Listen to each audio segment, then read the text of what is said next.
شخص کی وجہ سے باقیوں کی خطائیں بھی معاف ہوتی ہیں۔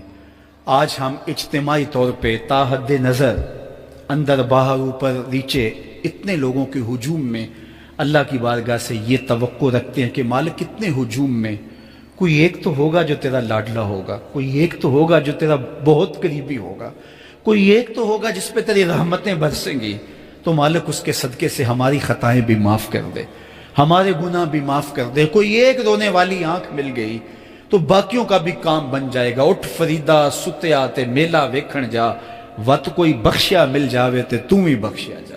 میرے مالک ہم سب کی خطائیں معاف کر دے، ہم سب سے درگزر فرما، اور ہم سب کے باطن کو ستھرائیاں دے دے، ہمارے اندر کو پاکیزگیاں دے دے۔ بہت وقت میں نے اور آپ نے صاحب گزار لیا، تیزی کے ساتھ زندگی بیت رہی ہے۔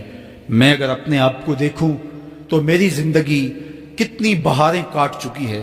اگر آپ اپنے آپ کو دیکھیں، کوئی 60 سال، کوئی 20 سال، کوئی 25 سال، زندگی تیزی کے ساتھ گزر رہی ہے۔ بندہ جب سوچتا ہے کہ میں 40 سال کا ہو گیا ہوں تو آگے میری زندگی کے اگر 30 سال بھی ہیں تو 30 سال تو کافی ہیں، لیکن وہ پیچھے اگر پلٹ کے دیکھے تو 40 سال یوں گزر گئے جس طرح چٹکی بجائی جاتی ہے۔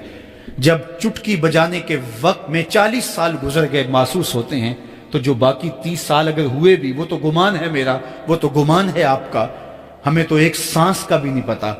پوچھا گیا زندگی اور موت کے بارے میں کیا خیال ہے؟ کہا فجر پڑی ہے، پتہ نہیں ظہر پڑھ سکیں گے یا کہ نہیں۔ کہا اتنی لمبی امیدیں لگائے بیٹھے ہو، کہا ظہر پڑی ہے، پتہ نہیں عصر پڑھنے کا موقع نصیب ہوتا ہے کہ نہیں۔ کہا یہ بھی طول عمل ہے۔ ایک بولا عصر پڑی ہے، پتہ نہیں مغرب پڑھ سکیں گے یا کہ نہیں۔ کسی نے کہا ایک رکعت پڑی ہے، پتہ نہیں دوسری رکعت بھی پڑھنا نصیب ہوتی ہے یا نہیں۔ کہا یہ سب تمہارے منہوں کی باتیں ہیں، میں تو کہتا ہوں ایک طرف سلام پھیرا ہے، پتہ نہیں دوسری طرف سلام بھی پھیر سکیں گے یا کہ نہیں۔ کیا موت اتنی قریب نہیں ہے؟ ہم نے اپنی آنکھوں کے سامنے لوگوں کو جدا ہوتے یوں نہیں دیکھا ہے؟ ہم کہتے ہیں اس کی خبر سنا رہے ہو موت کی، یہ تو میں نے ابھی سبزی والی دکان پہ دیکھا تھا۔ لیکن جب موت آتی ہے تو ایک لمحے کا تقدم اور تاخر نہیں ہوتا۔ تو صاحب آئیے اپنی زندگی کو اللہ اور اس کے رسول کی راہوں پہ ڈالے۔ آج وقت ہے، آج موقع ہے، آج توبہ کا دروازہ کھلا ہے، کل سب کچھ نہیں ہوگا۔ آج اس کی رحمتیں آواز دے رہی ہیں، آج وقت ہے، وقت پر کافی ہے ایک قطرہ بھی آب خوش ہنگام کا، جل گیا جب کھیت برسا می تو پھر ایک فقیر تھا ملنگ درویش اللہ کا بندہ، اس کی عادت یہ تھی کہ اپنے ڈیرے پہ آنے والوں کو کھلاتا، ان کو پلاتا، ان کی ضروریات کا خیال رکھتا، لیکن ان کو مالی آسودگیاں نہیں تھی۔ ہوتا یہ تھا کہ بعض اوقات لوگ آتے تو ادھار لے کر کے وہ لوگوں کو کھلا دیتا۔ خیر چونکہ فقیر کا مزاج یہ ہوتا ہے کہ لوگ آئیں اس کے ڈیرے سے کھائیں۔ بابا بلے شاہ نے بھی کہا تھا نا، اٹ کھڑک کے دکڑ وجے تتا ہووے چلا، آن فقیر کھا کھا جاون راضی ہووے بلا۔ یہ فقیروں کا مزاج ہے، تو جو بھی آتا اس کے ڈیرے سے کھاتا، اور وہ ادھار اٹھا اٹھا کے لوگوں کی ضروریات کو پورا کرتے رہتے۔ وقت آخر آ گیا، جن لوگوں نے ادھار دیا تھا وہ سارے تقاضا کرنے آ گئے۔ اب بابا جی کو کیا فکر لاحق ہے کہ یہ میرے مہمان اور میں ان کو کچھ پیش کرنے کی صلاحیت نہیں رکھتا۔ ایک بچہ تھا، وہ کچھ سامان بیچ رہا تھا، پتیسا بیچ رہا تھا یا کوئی اور چیز بیچ رہا تھا۔ اس نے گلی سے گزرتے ہوئے آواز لگائی، خادم کو کہا سے بلا کے لاؤ۔ کہا تم بیچ رہے ہو تو میرے مہمانوں کو کھلا دو۔ بچہ بڑا خوش ہوا کہ میں سارا دن گلیوں میں گھوم کے یہ پتیسا بیچنا تھا، اب یہ ایک جگہ ہی سارا فروخت ہو گیا تو یہ تو موج لگ گئی، میں جلدی گھر چلا جاؤں گا، میری ماں خوش ہوگی۔ تو سارا ان مہمانوں کو کھلا دیا گیا، اور اس کے بعد کہا بابا جی پیسے؟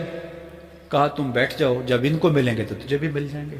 وہ بیٹھ گیا، 2 4 10 منٹ بیٹھا تو بچہ تھا، پھر کھڑا ہو گیا، بابا جی پیسے؟ کہا جب ان کو ملیں گے تو تجھے بھی مل جائیں گے۔